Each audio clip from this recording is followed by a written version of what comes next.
Illinois' 3rd Congressional District. As life happens, the Senate hearing is still going on, but it's a very important Senate hearing that begins to really hear testimony from people all over the country who continue to see the rise of Islamophobia, anti-Semitism, and anti-Palestinian rhetoric and hate. So, in a few moments, some of the leaders who were testifying as witnesses will join us in the Senate, but we would like to go ahead and get started. And so, since October 7th, it has been clear that the hateful rhetoric, anti-Muslim, anti-Palestinian, and anti-Semitic was fueling terrorism and made us all unsafe. It has inflamed tensions and it's needed violence. It spread fear and dehumanized our neighbors. And as a result, innocent lives have been lost, families have been torn apart, and communities have been shaken. Today, the Senate, led by Senator Dick Durbin, my senator, took a historic step towards healing and addressing the lives forever changed by hate, by violence, and by bigotry. And while I'm grateful for the work that we are doing together to recognize the pain of our community, we know that today's step is just one step towards honoring the lives we've lost and committing that we never lose another fight to hate and bigotry. It is why I'm so grateful that Congressman Bill Foster from the Illinois delegation is also standing here with me, as well as others. And as we come together to take a step in healing her pain, I honor the life of Wadee Act, an energetic, loving, and joyous little boy who brought sunshine to his loved ones and his classmates. Deeply loved by his family, his mom, who will be joining us momentarily, Hanan Shanin, her friends, and community. We honor that Wadee was part of Water, one of the largest Palestinian diasporas in the world, made up of key leaders and members of our community who contribute to our communities in so many ways, who are seeking safety and refuge, humanity, and equal rhetoric towards Palestinians and towards Muslims. We honor that Wadee is full of promise, born of a shared heritage, history, love, culture, tradition, and brilliance belonging to the Palestinian people. And we recognize that our country has in fact failed. Hateful anti-Muslim, anti-Palestinian, anti-Semitic rhetoric has real consequences. Islamophobia, bigotry, and hate speech, which have been carelessly and recklessly thrown around since October 7th, sometimes even by seated members of Congress, have led to real suffering and put us in grave danger. But we have the power to act. We have the power to commit to a different narrative, to words that affirm and honor our shared humanity.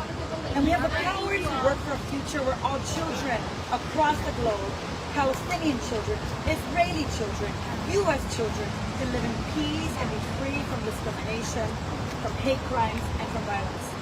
And that is why I am so proud to join Senator Durbin and Senator Duckworth and Representative Underwood, Lauren Underwood, who represents the district in which Wadee, unfortunately, on that horrible day, lost his life.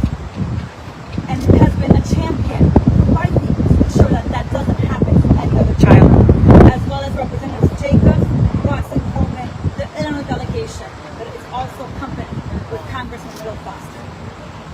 We are here with Wadee's family and a broad coalition of human rights advocates to lead the Wadee resolution to honor his life and condemn hatred that makes us all less safe. Elected officials and the media have a duty to reject humanizing rhetoric that fuels hate and can incite violence like the violence that we saw that took Wadee's life and endangers so many others. The safety, the well-being, and the peace of our communities are interconnected. And we know that the rage of hate crimes, anti-Palestinian racism, Islamophobia, and anti-Semitism puts all of us in danger.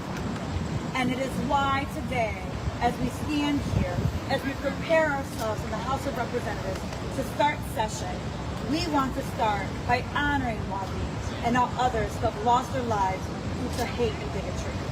We must put our good intentions into good action. We must recognize the incredible rise of anti-Palestinian, anti-Arab, Islamophobic, and anti-Semitic discrimination since October 7th. We must pass laws that address Islamophobia, anti-Semitism, and all forms of bigotry. And I call on the House and the Senate to swiftly pass the Wadee resolution under suspension and unanimous consent. Because, friends, we must continue to fight for a permanent ceasefire, a long-lasting peace in the region. With me today is my colleague from the Illinois delegation who represents a large community impacted today. Help me welcome Representative Bill Foster from the 11th District. Thank you. For those of you who don't know, Congress has Bill Foster as silent. It's my honor to represent the 11th District. For most of the last 10 years, I represented unfortunately, violence against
and thank again Senator Durbin for holding this very special, critical, important Senate hearing where it's gone for hours and speaks to the testament of how long we have been waiting for a moment for communities to be able to be witness to the impacts that we're seeing across the country, and why the Wadee resolution is a way to not only recognize and honor the life of Wadee, but also ensure that